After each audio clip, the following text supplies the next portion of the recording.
Las mallas, la cestería, la cordelería, los textiles de telar son un conjunto de técnicas que acompañan a la sociedad en las distintas esferas de acción a través del tiempo. Podríamos decir que las evidencias más tempranas de lo que sería la producción textil en el área del territorio argentino, de lo que hoy es el territorio argentino, se remonta hace por lo menos unos 10.000 años, ¿no?, atrás.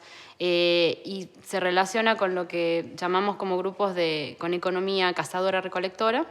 Y estas primeras evidencias de producción textil tienen que ver básicamente con el manejo de fibras, básicamente vegetales, para producir distintos artefactos que se relacionan con la vida cotidiana de estos grupos, ¿no? Entonces, estas estructuras más tempranas tienen que ver con la torsión de las fibras y el manejo para elaborar, por ejemplo, bolsas, elementos para transporte, también sus vestimentas, cordelerías o sogas que pueden servir para actividades tanto como de la caza y de la pesca. Y estas primeras estructuras, como les llamamos a estas estructuras textiles más simples, consisten en que un solo elemento, ¿no?, que puede ser un cordel, se va relacionando en sí mismo para formar distintos tipos de puntos en lo que conocemos como estructuras de redes o mallas, que son estos elementos más sencillos, digamos. Hablaba básicamente de fibras vegetales, porque en esta historia de conocimiento del ambiente y manejo de fibras textiles, las primeras que se comienzan a experimentar y a conocer son las fibras vegetales. En general, a este conjunto de artefactos textiles que se elaboran sobre fibras vegetales se le conoce con el nombre de cestería.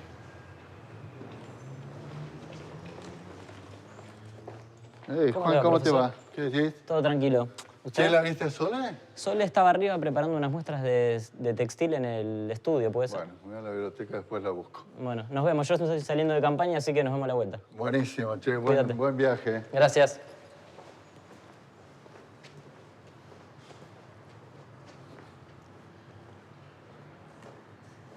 Las evidencias más tempranas de las técnicas textiles aparecen en Sudamérica hace unos 10.000 años, asociadas con grupos cazadores-recolectores en la Sierra Peruana y en la Puna Argentina, y consisten básicamente en cordelería de fibra vegetal o de fibra animal, o bien en hilos de tendón muy finos, o sino también en tiras muy finas de tiento. Y en el caso de la costa pacífica, en Perú, en la cultura caral, aparecen hace 5.200 años las redes de pescas, pero hechas en fibra de algodón. Y también unas bolsas que eran utilizadas para contener piedras hechas en técnica de malla para sostener los muros. Y estas bolsas eran llamadas yicas. Los elementos textiles, como va a pasar también a lo largo de toda la historia, se van a sumar a las actividades, digamos, cotidianas, a la vida de todos los días. En el caso de los grupos cazadores-recolectores, una de las características que tienen es que son grupos muy dinámicos, muy móviles durante las actividades del día y a lo largo de todo el año cuando van cambiando sus lugares digamos, de vivienda. En ese sentido, los textiles se suman, por un lado, actividades básicas como la caza, puede ser en el hecho de que la cordelería, por ejemplo, ayuda a ajustar los astiles, las puntas de flecha en los mangos, en los astiles, para armar distintos tipos de bolsas o elementos para transporte, pero también como parte de la vestimenta. Se han encontrado algunos ejemplos de estas estructuras, en algunos casos en los que son sitios de habitación o de vivienda cotidiana, pero la mejor conservación suele estar, por ejemplo, en los contextos funerarios, es decir, en los entierros. Y en ese caso, para Antofagasta de la Sierra, por ejemplo, hay un caso interesante porque tiene aproximadamente 8.000 años de antigüedad y en un entierro donde varios individuos se han encontrado juntos, algunos incluso infantiles, se han encontrado fragmentos de estas redes o mallas. No podemos saber si serían bolsas de transporte o vestuario, pero sí, digamos, que están asociados a estos cuerpos como parte de los elementos que se iban, digamos, ¿no? con los difuntos también. En algunos casos estos pueden haber sido elementos entregados para acompañar, ¿no? en el tránsito hacia otra vida, pero en otros casos también estas bolsas o elementos se usaban para transportar, ¿no? Los restos de los parientes. Es decir, hay evidencia de que estos grupos, cuando se movían de un lugar a otro, en muchos casos podían llevar consigo partes de los que fueron sus familiares muertos para transportarlos también en sus viajes. Otro conjunto de piezas textiles que cumplieron una función importante en la vida cotidiana de las comunidades andinas prehispánicas fueron distintos tipos de bolsas y las sogas. Particularmente las sogas se desarrollaron paralelamente con la domesticación de llamas y alpacas y cumplieron una función importante en todo lo que fuera manejo del ganado y transporte de cargas. Con el cambio de grupos cazadores-recolectores y los comienzos de una economía más sedentaria, pero sobre todo productiva, que puede ser tanto con énfasis en lo agrícola como en lo pastoril, empieza a haber primero un cambio con el tipo de fibras que se están manejando. Y comenzamos a ver, por ejemplo, en restos arqueológicos que las fibras animales comienzan a tener mayor preponderancia en el uso que las fibras vegetales, que es lo que pasaba al principio, en relación justamente con el manejo de algunos rebaños ya. Y por otro lado, bueno, además del tipo de fibras, empiezan a cambiar ciertos elementos que empiezan a ser necesarios para esta nueva forma de vida, como por ejemplo todos aquellos elementos que tienen que ver con las actividades agrícolas o pastoriles. Las cuerdas, los bozales, las ondas, las bolsas para el transporte o el almacenamiento de los productos agrícolas, son todos elementos que comienzan a aparecer con esta nueva forma de vida. Si nos referimos a los cambios en la tecnología, que también fueron, digamos, de alguna manera progresivos, dentro de la tecnología textil uno puede identificar que el trabajo, si hablamos de grupos prehispánicos, básicamente fue manual en el sentido de que no fue industrial, sino que fue artesanal, pero también se utilizaron ciertos elementos o implementos como artefactos, ¿no? Instrumentos. Si uno hiciera una especie de historia, en una línea así simple, digamos, de la tecnología textil, el manejo de las fibras al principio fue manual, pero además sin la utilización de ningún otro implemento o instrumento, ¿sí? Básicamente con la torsión manual de las fibras según diferentes técnicas. A medida que se empiezan a implementar elementos, estos son al principio sencillos, es decir, por ejemplo, una simple aguja para armar estructuras de redes o mallas, varillas que se usan como bastidores en los cuales se montan los primeros hilos para después armar las estructuras más complejas. Y ya a partir de los últimos 1.500 años, por lo menos en el caso del noroeste argentino, ya hay evidencias de que la tecnología textil contaba con el uso de implementos que pueden considerarse como telares, ¿no? Es decir, instrumentos más complejos que lo que permiten es montar todo un sistema de hilos en sentido vertical, que es lo que llamamos urdimbre en los tejidos, en el cual se pasan de manera alternativa en el sentido, digamos, perpendicular, lo que llamamos tramas, que son los elementos horizontales.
Los tipos de fibra que se utilizaban sobre todo en las sociedades agropastoriles, si bien había un amplio abanico de fibras que podemos considerar que se utilizaban para la industria textil o para la producción textil, que incluye básicamente dos grandes grupos, es decir, tenemos el grupo de las fibras vegetales y las fibras animales.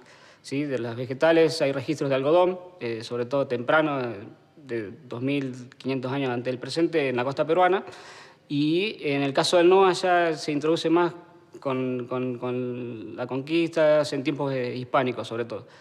Y tenemos fibras de palmeras y de otro tipo de especies que son de la zona chaqueña, dentro del grupo de las vegetales. Y dentro del grupo de las animales, que es la que más énfasis parece que las sociedades agropastoriles no han puesto, tenemos las fibras de camélidos sobre todo. Estas pueden ser de camélidos silvestres o de camélidos domésticos. Bueno, dentro de ese grupo de camélidos tenemos de los silvestres, la vicuña y el guanaco, y dentro de los camélidos domésticos, sobre todo para el caso del NOA, hay registro de llama. No tenemos registro de alpaca. Sí en la vertiente chilena y en Perú o en el altiplano boliviano sí hay registro de alpaca. La obtención de la fibra, si bien, como decimos, puede ser manejado o parte del manejo del rebaño cuando el pastor o la pastora deciden obtener fibra de un animal dado, por ejemplo en el caso de la llama, se obtiene a través de la esquila. ¿Sí? El procedimiento es esquilar al animal. Por lo general son procedimientos que se hacen entre varias personas, o sea, interactúa toda la familia o el grupo de parentesco un poco más amplio. Ese es el primer paso. En el caso de la vicuña o del guanaco, al ser animales que no son domésticos, por lo general eso se obtiene a partir de los cueros, es decir, el animal ya fue sacrificado o fue matado, salvo registros que hay para épocas, momentos posteriores al Inca o durante el Inca, que se hacían unas ceremonias que se llaman chancus. El chancu es una ceremonia que implica, en un contexto muy ritualizado, atrapar vicuñas, pero no sacrificarlas, es decir, se esquilaban las vicuñas en vida, en pie. El animal en pie se esquilaba, se lo capturaba y después se volvía a liberar. A medida que se consolidaban los sistemas de asentamiento aldeanos de base sedentaria y apoyados en una economía agropecuaria con buen manejo de los recursos animales, se desarrollaron paralelamente conocimientos tecnológicos de suma importancia. El uso de los tintes está registrado temprano en el noroeste argentino. Los primeros tintes fueron utilizados alrededor de 8.400 años antes del presente, pero es cierto que el uso de tintes es mucho más intensivo y más diversificado con las sociedades agropastoriles, en donde tiene lugar una mayor combinación de colores y una gama más amplia de tonos utilizados en los diseños. Luego de la esquila, del hilado y del armado de las madejas, puede tener lugar el proceso de tinción de la fibra vegetal o animal. Este proceso de tinción requiere como primera instancia de la eliminación de la grasa. Las grasas pueden ser útiles durante el proceso de hilado, pero son inconvenientes durante el proceso de tinción debido a que pueden generar efectos de coloración despareja o directamente impedir la fijación del color en la fibra. El lavado de la lana se lleva a cabo mediante la utilización de lejías que se obtienen a partir de plantas o bien de baños hechos con cenizas de ciertas plantas que actúan como jabones. Una vez que la lana o la fibra de origen vegetal está limpia, se procede a la coloración. La coloración tiene lugar mediante la utilización de un baño en el cual se ha puesto la parte de la planta que posee el color a hervir. Las madejas son sumergidas en este baño el tiempo que sea necesario y luego se retiran para secar. El proceso de tinción puede requerir de la utilización de otros aditivos aparte de las sustancias que proporcionan el color. Estos aditivos pueden cumplir diferentes funciones. Algunos de ellos cumplen el papel de ser mordientes, es decir, de actuar de tal forma que el tinte aplicado se adhiere a la fibra de manera permanente para que perdure con el paso de los años. En las distintas regiones del área andina hay un conjunto de rasgos que comparten los textiles de telar, unidos a ciertas creencias, que conforman algo así como una tradición tecnológica andina en común. En esta zona andina aparte, los textiles tienen una carga identitaria muy fuerte. Y eso lo podemos ver tanto en los diseños de las prendas, como en las representaciones que incluyen esos diseños, o también en las terminaciones de las prendas. Además, en los casos de intercambio o interacciones, juegan y han jugado un papel importante para la identificación de los distintos colectivos sociales. Mira, acá tengo una aguja de carbón. ¿Una aguja de carbón? ¿De carbón? Está rotita, ¿no? Sí, sí, sí. Esas son las agujas que traían de los valles. Sí. ¿Sabes? De los cardones, esas agujas. Sí. Es antes. Claro. Sí, lo conozco esa. Sí, mira, tiene el Sí. ¿Eran buenas para tejer? Sí, era así, tamañita era la aguja. La de los cardones, para que también hay para Belén, pero esas son cortitas. ¿Qué se tejía con esto medias? Medias, claro, el tejido medio, cuando ellos han entrado a hacer la media. Ellos lo llamaban escarpín. Ah. Con eso hacían, llevaban para los bares. Esta Ángela es fantástica, esta Ángela, qué divina. ¿Y la espina que le mostraste es esa? La espina que le mostré es esta, justamente. Esta es una de las espinas de cardón con las que se hacían ¿De las las agujas. agujas famosas, Exactamente. sí? Con las que se hacían las agujas,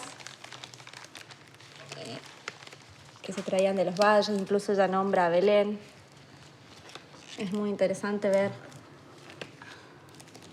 ver algunos de los materiales con los que cosían, que también aparecen en contexto arqueológico. Decía que las de Belén son más cortitas, ¿no? Dijo Claro, alguna decía cosa que así. las de Belén eran más cortitas y menciona también que más cortitas eran las que se utilizaban para coser. Y las que se utilizaban para tejer eran de una longitud mucho mayor. Haciendo Y mención. esas telas me habías dicho vos que eran industriales. ¿Y qué dijeron de eso? Estas telas industriales se relacionan justamente con estas agujas, porque si observás se ven perfectamente el La punto. costura, Exactamente. Y lo particular es que los cordeles son artesanales, ¿no? Hay una mezcla de tradiciones tecnológicas que se conjugan en una misma pieza, ¿no? Es muy interesante. Fíjate que el cordel está teñido. Está teñido y es de lana seguro de llama o vicuña, Exactamente, está teñido de lana de camélido. Y en las entrevistas también mencionan que la manera de teñir era con monte y que era teñido natural. Natural, claro. Entonces es interesante que sigan realizando ciertas prácticas y a la vez se mezcle con lo industrial y que lo incorporen. Ahora, ¿originalmente qué eran? ¿Qué bolsas? ¿Qué eran estas Originalmente nos comentaban que eran que estos productos que se traían de los valles, de esta circulación de gente, de material y este intercambio que se daba, se traía en bolsas de lienzo, ¿no? Estas bolsas de lienzo, que eran costales, Eran costales, que claro. contenían los productos, y estas mismas bolsas que vemos acá con las costuras nuevamente artesanal, después la reutilizaban, la reciclaban y la utilizaban como ropa interior, acompañando el cuerpo. Mirá vos, Muy interesante este dato, ya que la muestra... acompañando el cuerpo. Exactamente. Me encanta, Sole, te felicito y aparte siento un poco que es la arqueología que uno quiere hacer, ¿no? Esto de coparticipar con la gente, de aprender de la información de la gente. Y de sumar miradas también, de alguna Sumar manera. miradas e incluirlos en el proyecto, porque en el fondo es eso, ¿no? Buenísimo. La producción textil, por un lado, es una producción variable, compleja, muy dinámica, y de la cual quizá a diferencia de otras tecnologías o de otras producciones, como pasa, por ejemplo, con el material lítico, con la cerámica, siguen vigentes, ¿no? O bastante vivas en muchas comunidades tradicionales. Eso ha hecho de que, por ejemplo, podamos tener mucha información actual o histórica, que no pasa con las otras tecnologías, además de la forma de producir estas piezas, cuáles son, digamos, las connotaciones, las formas de uso, incluso los significados que subyacen a los textiles. Y eso ha mostrado en general de que digamos, son piezas que tienen una dinámica muy importante porque participan en prácticamente todos los ámbitos de la vida de los grupos, ¿no? Si bien en los primeros grupos más tempranos uno piensa que básicamente tienen que ver con cosas cotidianas de subsistencia y supervivencia, ya encontrarlos formando parte de los contextos funerarios, bueno, habla de que tenían un rol importante incluso en ciertos rituales. Por ejemplo, los textiles intervienen en muchos ámbitos de la vida en los que se consideran eventos importantes. Así, por ejemplo, durante la gestación, el embarazo, en cuestiones relacionadas con el parto, con una serie de enfermedades, con la realización de viajes, los textiles tienen un rol protector. En otros casos, por ejemplo, funcionan como elementos que propician la fertilidad, ¿no? Es decir, se usan en ceremonias cuando se inician los cultivos, cuando se están por cruzar a los animales, por ejemplo, se ponen arriba de ciertos animales del rebaño, textiles de los colores que se quiere que esos colores estén, digamos, después representados en el rebaño.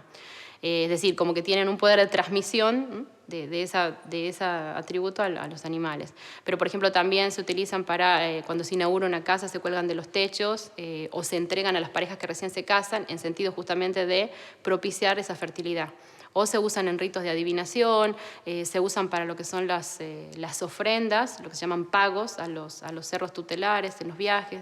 Es decir, está presente en muchos aspectos de la vida. Durante el periodo de la dominación inca en el noroeste argentino, y a pesar de esa dominación, siguieron desarrollándose en el noroeste argentino estilos y técnicas de épocas anteriores que continuaban las tradiciones textiles locales. Por otra parte, paralelamente, comenzaron a aparecer estilos basados en el sincretismo cultural que surgía de esa dominación. Las comunidades después de la llegada española, en el caso puntual de la producción textil, algunos de los primeros elementos donde se empiezan a ver los cambios son en los aspectos, por ejemplo, de uso de la materia prima. Es decir, con la introducción de otro tipo de rebaño, especialmente, digamos, la oveja, y el comienzo de otro tipo de fibra, empiezan, bueno, varios cambios importantes porque es una materia prima diferente a la que se trabajaba. Y en algunas áreas donde no se conocía el algodón, especialmente el uso, ¿no? Y digamos, la implantación del algodón como materia prima para la producción de los lienzos, que es lo que interesaba, digamos, a los fines españoles, también trajo cambios. Desde el punto de vista tecnológico, para el hilado comienzan a utilizarse las ruecas o, digamos, tornos, que son formas de, ya no manuales, sino industriales para hacer los hilados, con mayor velocidad, más cantidades, bajo las exigencias justamente de los tributos españoles. Y también en el caso del telar. El telar andino se reemplaza de a poco por el telar español, que entre otros elementos importantes tienen que ver con el hecho de que el telar español tiene un elemento que se llama peine para separar los elementos de urdimbre, pero que la característica fundamental que tiene es que al ser fijo no se puede retirar para sacar la tela. Eso quiere decir que las telas tienen que cortarse antes de sacarse del telar.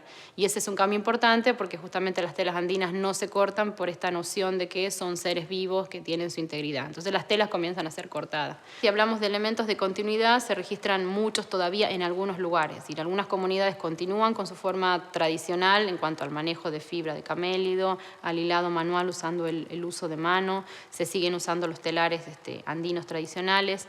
Las formas tradicionales se usan, en algunos casos eso está restringido a un uso, por ejemplo, de la población de mayor edad, mientras que la población joven, digamos, ya usa la indumentaria moderna, o en algunos casos se restringe a usos especiales de tipo, bueno, ciertos espacios o momentos rituales o espacios que requieren autoridad, pero quizás en los aspectos, digamos, de las concepciones ideológicas donde se siguen manteniendo esos elementos de continuidad.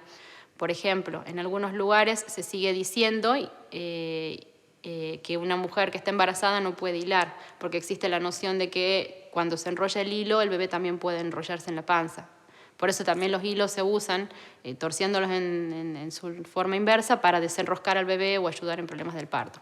Y en algunos casos lo más increíble es que esas concepciones están presentes, pero ni siquiera ya se sabe por qué. Y siguen manteniéndose prácticas que, aunque hoy no se conoce, digamos, cuál es el trasfondo ideológico de eso, están muy, muy presentes.